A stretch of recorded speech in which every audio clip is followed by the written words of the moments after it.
Hey guys, how's it going? This is Tong, and I want to give you guys an update on the QuadrigaCX claim situation as one of the foremost victims of this scam. And it's been almost a year since I've given you guys an update on this. I think the last update I gave was in July 2019.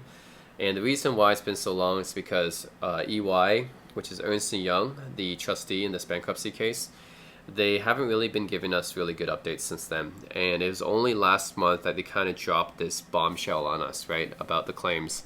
So I want to talk about that, and I also want to talk about some of the other financial things that's happened to me since then. So first of all, last month I was in a panel at CoinDesk's Consensus Distributed. Me along with some other folks, mainly Mags, who is one of the she's one of the people on the QCX committee that was selected by Miller Thompson, who is the lawyer representing us in this case, and she's on the panel as well. And Evan Thomas, who's a lawyer for Osler, he's on the panel as well. So before you guys head into this, I'm gonna give a link to my first QuadrigaCX vlog, so you guys know the background of my story here, and I'm gonna give another link to my July 2019 QuadrigaCX update as well, so you guys can get some kind of a background before you listen to the rest of this video, right? So this is good background material. I was on the panel as just speaking from my perspective as a victim, right? And if you guys haven't seen it, I'm just gonna put this clip here, right, and show you guys a little bit about what I talked about there, what questions they asked me, and my responses. So here you go. So Tong, I want to get to you, and really I just want you to explain the story of how you got onto Quadriga and lost all the money. Yeah, so I'm kind of a non-standard Quadriga user in the sense that I didn't really use the exchange for trading crypto. I was just using it to kind of bring my funds back from the US because I used to live in the US, so I had a savings there, right? And at the time, I decided to quit my job. I didn't like it, and I just wanted to take a break. And of course, with the US visa and everything, couldn't really stay there, so I decided to sell my apartment at the time. And then I was thinking about how to get this money back to Canada because I want to eventually reside back in Canada, in Vancouver, right? So I was looking at the different options, and some people might say, why don't you just use the bank and do a bank wire? But the bank takes commission fees, and that's a lot of money when you're talking about 400,000 US dollars, right? So I was looking at alternative solutions, and of course there's also other over-the-counter services like OFX, but I was looking at Bitcoin because I thought, well, moving large amounts of money, very like fast and easily, isn't this what Bitcoin was designed for? And I wasn't too big of a crypto trader, but I already traded some amounts before, and I never had any issues with those crypto exchanges. And I've used them big and small. I've used Coinbase, I've used Bitrex, Gemini.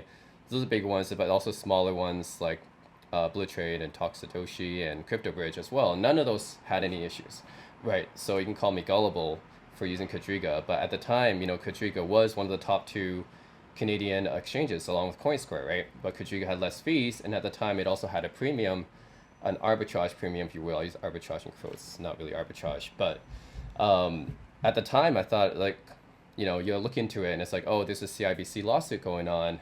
That's why there's this premium, and that was a very, very rational assumption, right, to make. And I thought, well, maybe if I could just wait a few months and to get this lawsuit cleared up, then I'll get all my money with a 10% bonus. So that's why I decided to move all my money through Quadriga, and lo and behold, the 4 months, I guess it was like September.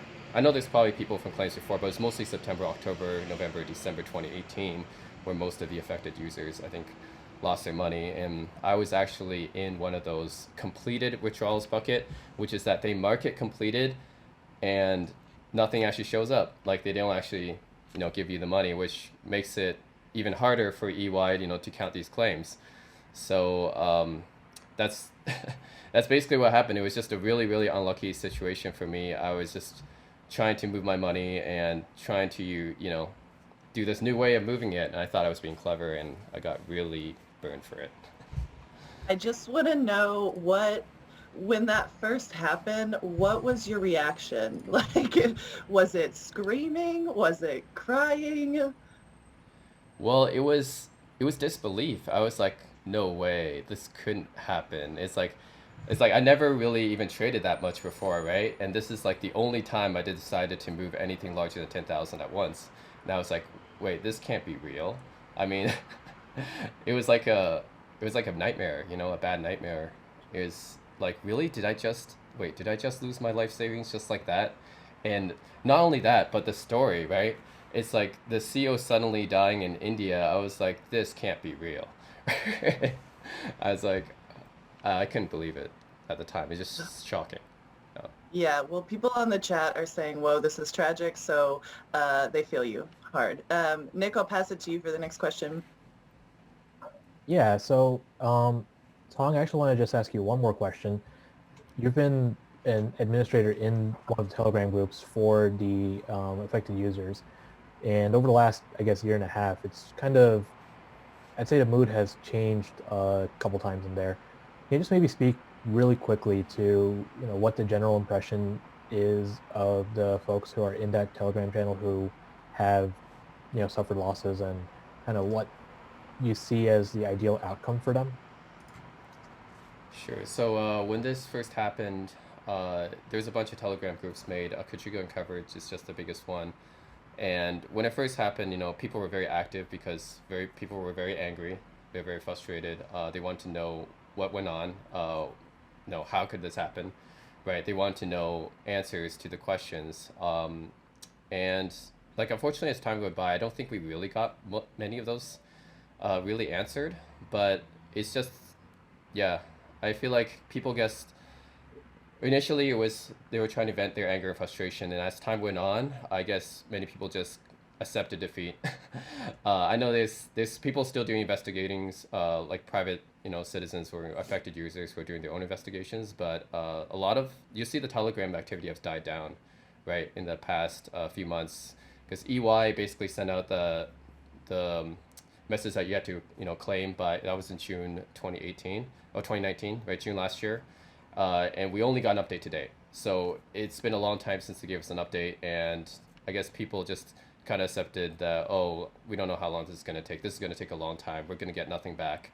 Uh, and yeah, it's just been a lot of anger, frustration. Now it's just, what do we do, right? this Now we got the numbers in, and it's kind of unbelievable, right? It's like how could it's like 100% of people claimed. How often does that happen, right? 100% of people like claimed. If you look down at the value of adjusting for the currency exchange values and the cryptocurrency values back in February 2019, it's pretty much the exact full amount, right? And it's just unbelievable, and honestly, it just raises more questions than answers. And I think people really want answers from EY, from MT, RCMP, of course. We just want updates, and we just haven't been getting enough answers out of people, Um, Tong, I did want to turn to you because, you've been on Reddit, on the Reddit subreddits for this, and also on the Telegram channel. Um, in terms of some of the wildest conspiracy theories that you've heard, yeah, I guess give us some insight there. Do most users there think that he's alive still and running around playing with his money? I think there is a fair amount of people who thinks he's on some desert island somewhere, sipping a cocktail with all our money. But um, I don't know. Like, there's been a lot of crazy conspiracy. I will say that there's a lot involving Jennifer Robertson, his widow, because there have been stories and chats leaked by Aaron Matthews, who is the former head of the customer support at Quadriga. He came into the Quadriga chat several times. A lot of conspiracy involving her. She was like behaving very strangely, right, in some of those stories. So there's that, and then there's Mike Patron, aka Omar Danini. I think he changed his name before, but he was a former convicted felon in the U.S. So there's a lot of conspiracy theories involving him too. There are even conspiracy theories that maybe they had an affair together, and they were actually, they were conspired to kill Jerry together. I don't know. That's one of the craziest ones I've heard. But That's I, spicy. yeah, I think yeah, a lot of these conspiracy theories involve either some combination of Jerry Cotton, Mike Patron, Jennifer Robertson, or even Aaron Matthews, or some of the other contractors like I think Alex was another one. Some combination of them, because we don't know anything, right? So in everything that we hear, it just makes the story more and more unbelievable.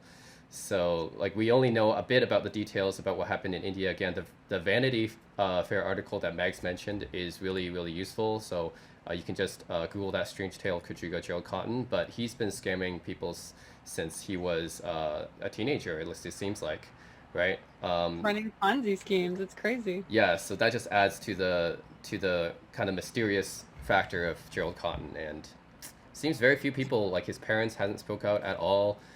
Very few people around that actually knew him very personally has spoken out about him, so it just gets more and more mysterious. It's an enigma.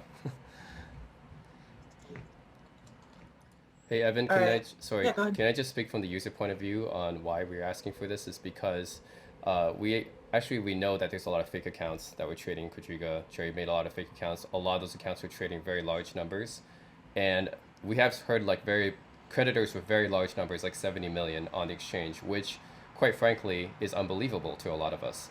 So, and then we have the claim numbers coming in today, which, like I said, is like 100%. So, like, I think that's where we're coming from. Is like we're getting a little bit suspicious of like there's not that many people on our Telegram, but there's 17,000 people claimed, 100,000, overall who are affected, and yet the number of claims is, basically everything. So, that's why we're a little bit suspicious on, who's doing these claims. Are they actually real people or not? Oh, you absolutely. And what I'd say to that, I think that's absolutely totally legitimate concern is, you trustee, you've got the inspectors, and there's Miller Thompson as representative counsel that, to press to make sure that diligence is done, because your concern is absolutely a valid one. But stripping everybody of their privacy in order to do that might be a step too far. That's my only point. So, but you're absolutely, that concern is 100% valid. I had not even thought of that, so thank you for bringing that up. Yeah, totally. Makes total sense. Tong, I want to get to you as well. What does this, so a lot of people talk about how these huge exchange hacks, bankruptcies, all of this pushes people out of crypto. This is a huge thing that people talk about. Has this done that to you, or how do you interact with crypto nowadays?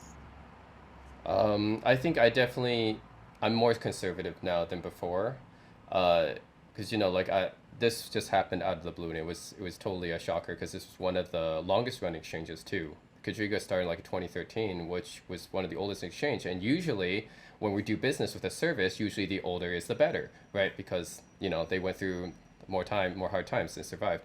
But in this case, it seems like even the biggest, longest running exchanges can still fail. So I think that's an inherent problem of crypto. I mean, I'm not too much of a crypto enthusiast. I'm not a heavy crypto trader, and I'm not a whale or anything. For me, it's the problem with crypto is like, in order for it to receive widespread acceptance, it has to be approved by the government in some way, and in order for it to gain widespread acceptance. But that's kind of defeating the purpose of crypto, is for it to stay out of the government's way, right? So the regulation, unregulation, there needs to be a balance between the two, and that's why like it's still kind of wild west right now, which is why there's so many scams happening in crypto, right? It's so easy to scam people. Like the ICOs, right? I backed a whole bunch of ICOs that were basically all Ponzi schemes, right? It's so easy to scam people in crypto, and that's kind of what puts people off, I think. But right now you had to have kind of a balance between the regulation, right? And yeah, that's why I think it's kind of putting me off from crypto, and maybe some other people is just it needs to have some sort of regulation to it. So yeah, basically to elaborate on a lot of the things I said in that panel, what happened was last month, that's May 2020, EY gave a claims update. So we were waiting for this for a very long time, right? And for a long time, I was speculating, along with many others, many other people that were affected. We were speculating that maybe the claims weren't as large as EY had claimed, right? Because initially they claimed 215 million. This is 250 million Canadian, right, in debt. And we were like, well, Jerry Cotton, who is the CEO of the QuadrigaCX, He had a lot of fake accounts on that exchange, and maybe there's a lot of fake people out there. Maybe there's criminals who've been money laundering, and maybe there's accounts that are that we don't think are legit, and maybe they won't claim, because if they claim, then that means the CRA will find out about them, and maybe the RCMP will get involved, and so maybe they won't claim, right? So maybe we think a lot of those accounts are maybe fake or made up or not real. So I guess in a way I was a little bit optimistic, or I had some hope that, before this update, I had some hope that the claims were not as large as EY said they would be. There was a $70 million creditor, apparently, who left all that money on the exchange, and he hasn't touched it since like 2013 or 2014, and that just seemed strange to me, right? Like, does this guy even exist? So from the claims update last month, what happened was, not only was there 250 million in claims, there was more than that. So there was, if we go by the April 15th date for crypto valuations, April 15, 2019 date for crypto valuations, which I think is what the court is going to do, because this is the day that Quadriga went into bankruptcy, and usually in bankruptcy cases, they go by the date, the asset valuation goes by the date which they went bankrupt. So in this case, it's April 15th, 2019. If we go by the April 15, 2019 dates for the crypto valuation, there is a total of 291 million Canadian dollars being claimed. And that is mind-blowing to me. So I got this bombshell of a report just before the consensus distributed panel happened. We all did. And I'm still trying to process this. Like, how could this be, right? How could 100% of people... It's not really 100% of people, right? There's like 100,000 creditors, something like 14,000, 15,000 claimed, right?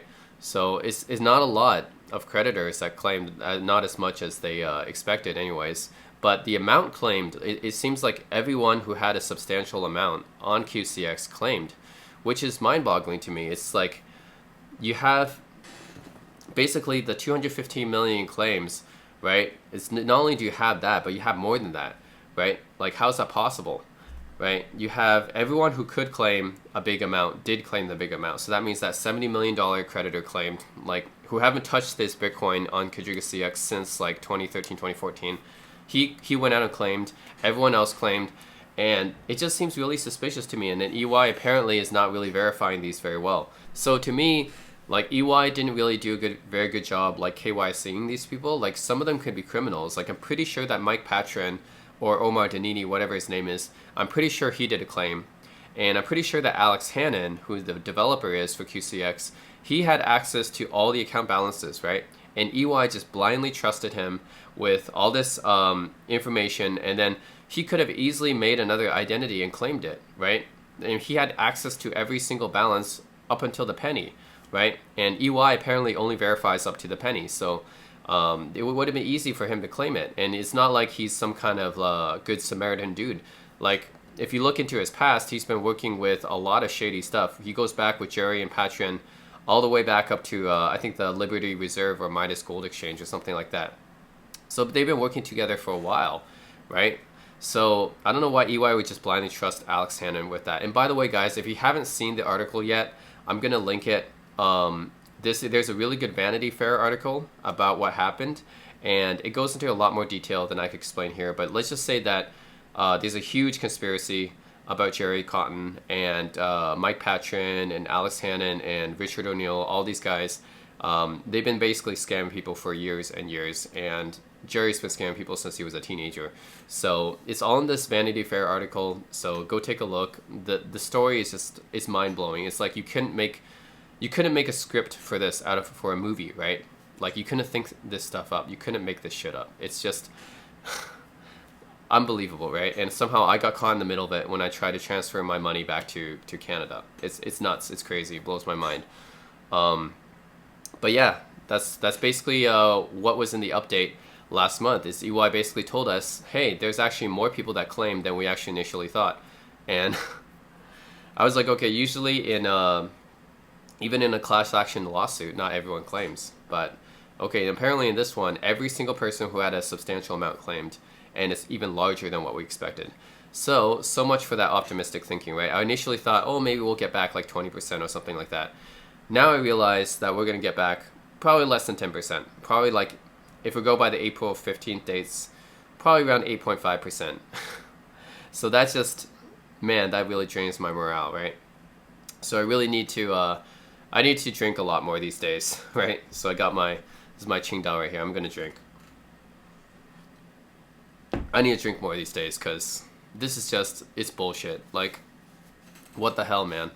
8.5% back. Wow. Like, I'm sure if I threw it in some penny stock somewhere, it would have made more than that. Like, so yeah, I guess me and a bunch of other people were just really unlucky in using Quadriga at that time, I guess. But this experience has really made me jaded with the Canadian law system. Like, I didn't realize, before I came back to Canada, I didn't realize how many scammers were in this country. And now, like, if you look at the different Canadian crypto exchanges, for example, how many of them are actually legit? Like CoinSquare, for example, like they're the other big one. Even they have some shady practices, but at least they're still operational, and at least they have a physical address, which is important. But look at some of the other ones. Einstein Exchange, Easy Bitcoin, CryptC, and QCX, obviously. Like, all scams, basically, right? Which is crazy it was crazy to me how many Canadian exchanges were scams. So it means that scammers are allowed to operate in this country a lot easier than other countries. If you look at Jerry Cotton, how was he able to get away with not paying taxes for, what, 3 years?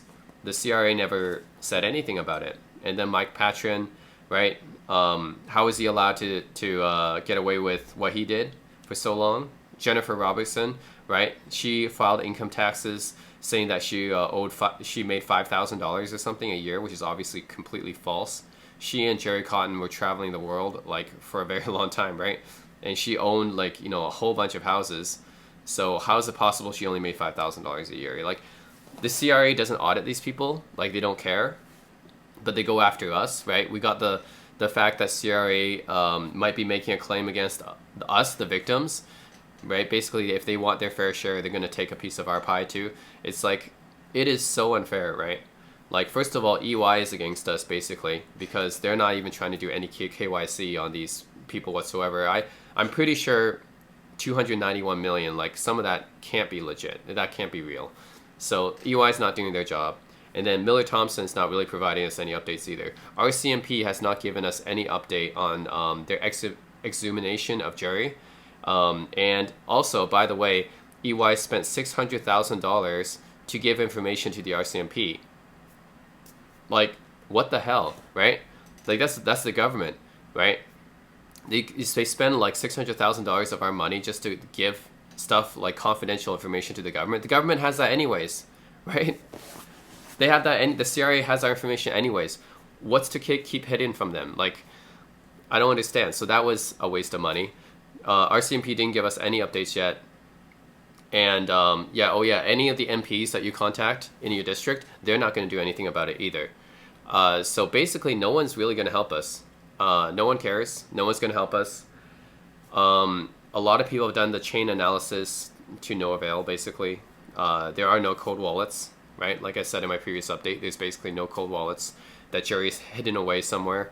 There's a lot of shady things about the story, like Jennifer Robertson taking the safe, right? There was a story about a safe somewhere, and I have a feeling there was something in there, some kind of key. Maybe there's a deadman switch that already activated, and Jennifer Robertson, is probably hiding that from the police, and they just blindly trust her, right?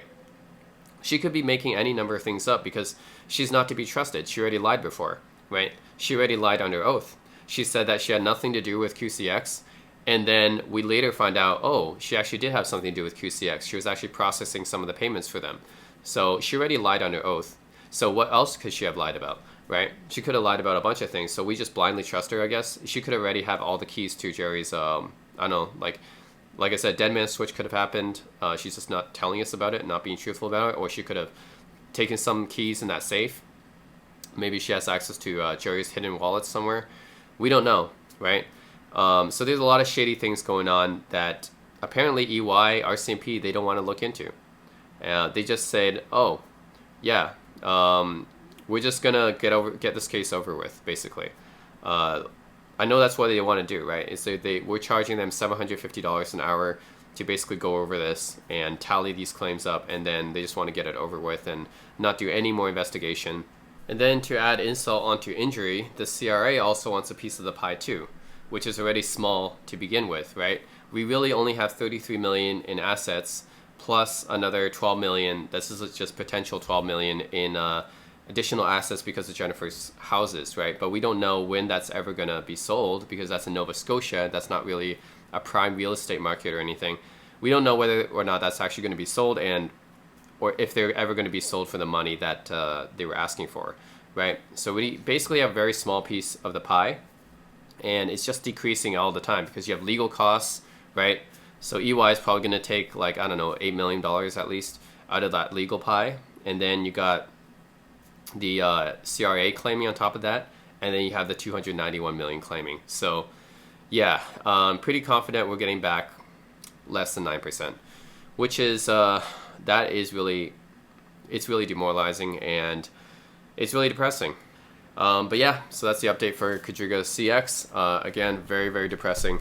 And according to Evan Thomas, right, on the panel, if we go by precedent, like Mount Gox, that one is still ongoing, and that was 6 years ago, right? And so this one is probably going to take at least 5 years.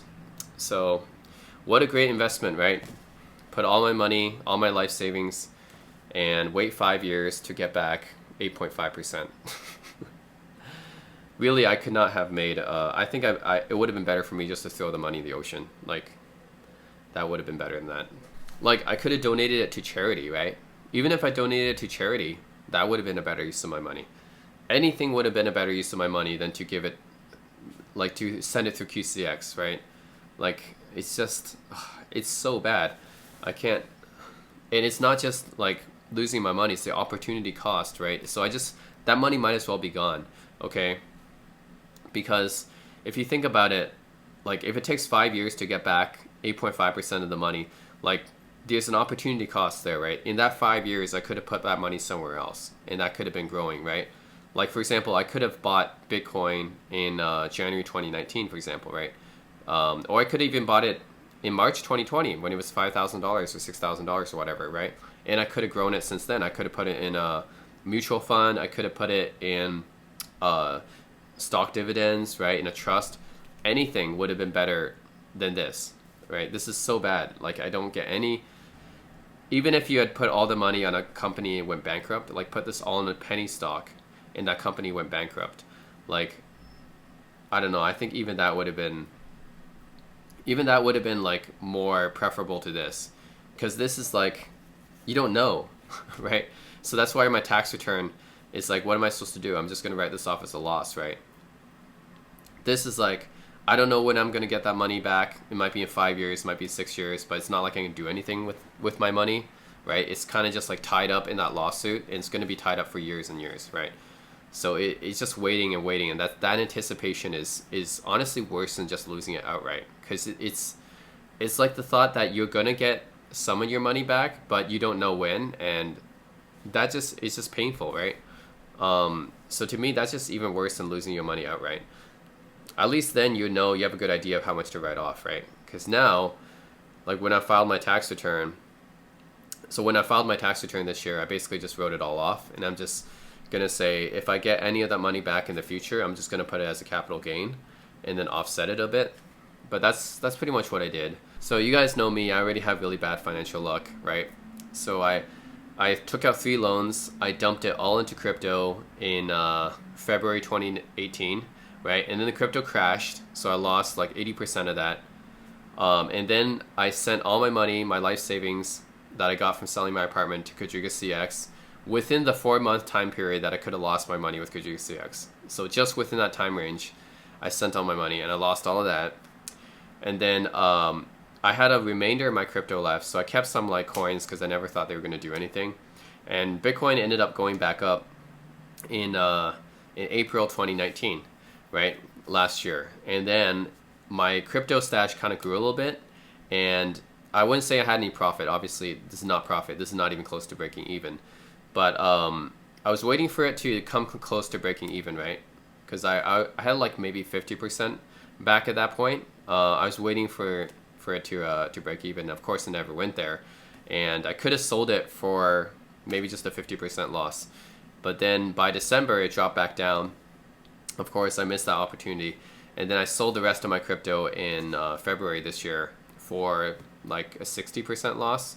So that was the last time Bitcoin went up over 10K. And then Bitcoin went down back to 5K in March. And at that time, I didn't buy any Bitcoin again because I just got out of crypto.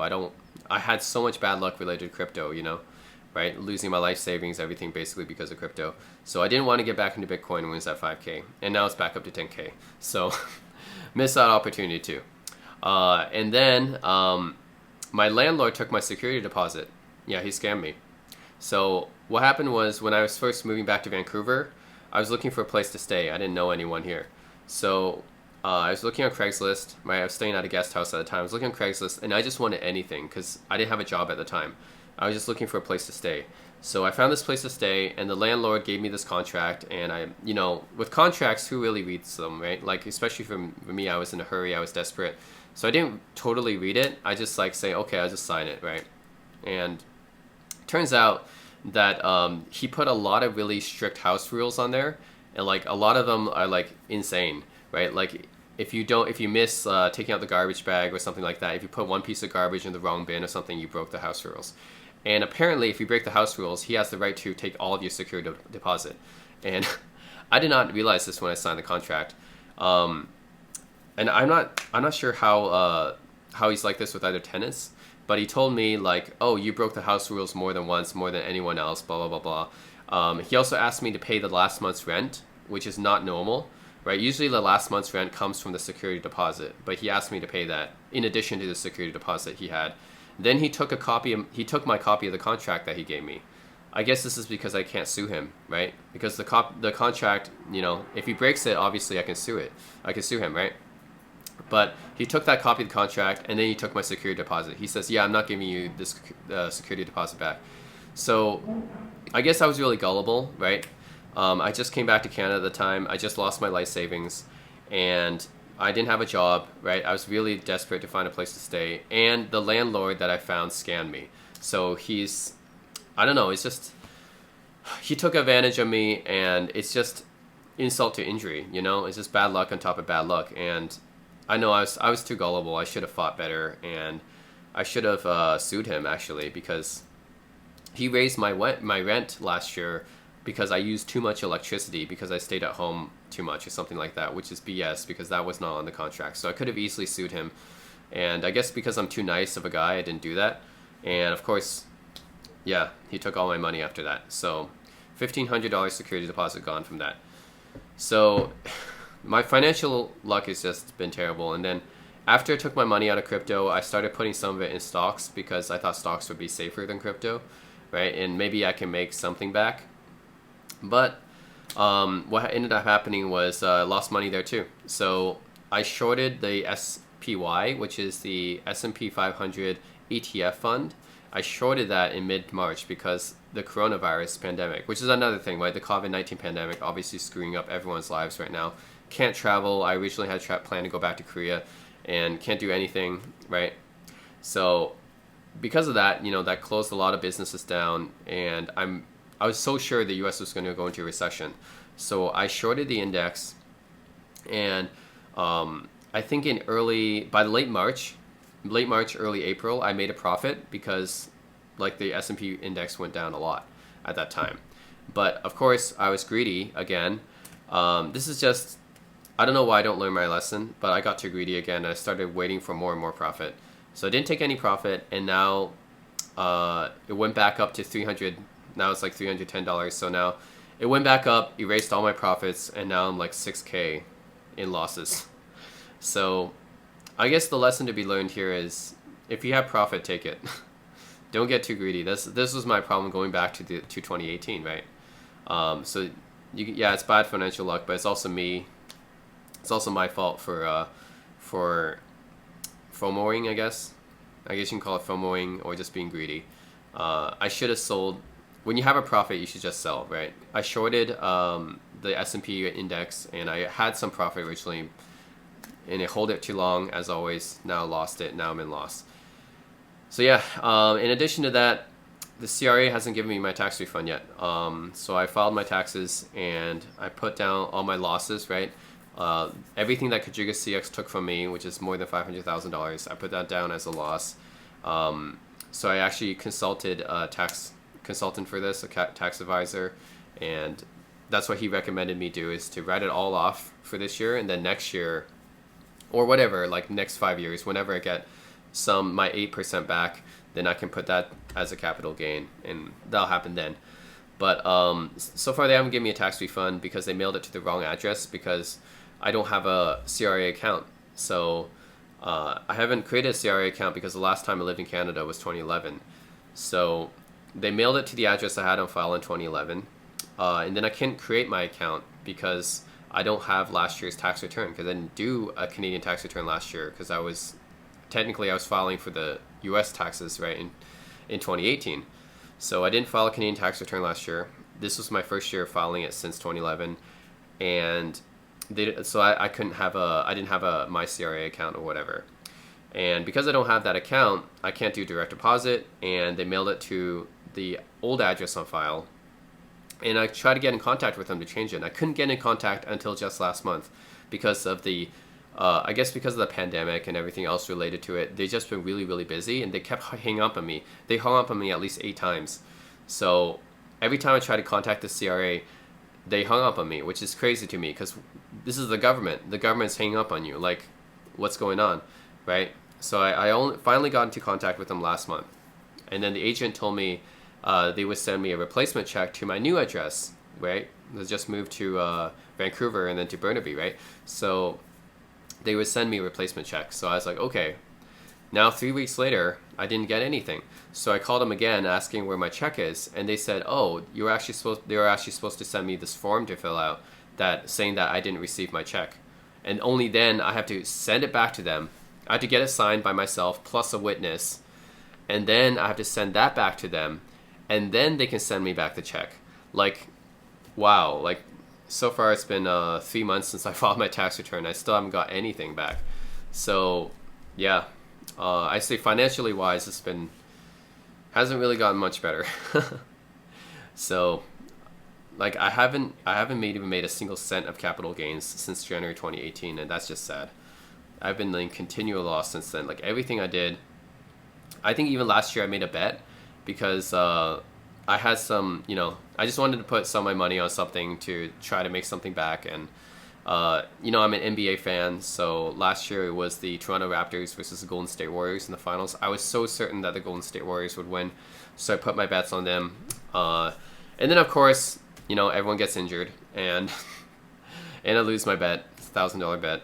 So it's just like, I'm just thinking, why can't I even make a single cent of profit? Right? Not even a single cent of capital gains since January 2018. It's just been continual loss, continual loss, continual loss, continual loss. So it's just, yeah, it's terrible. My luck has just been bad, and it's just been bad, and it's really hasn't gotten much better. So, yep, lost 1/3 of my net worth through crypto, and then lost the rest of my life savings through crypto. And I've been trying to, you might be asking, why am I taking so much risk? Well, I'm trying to get back, right? If you're just going to take all of your salary and put it in savings, well, it's going to be really slow.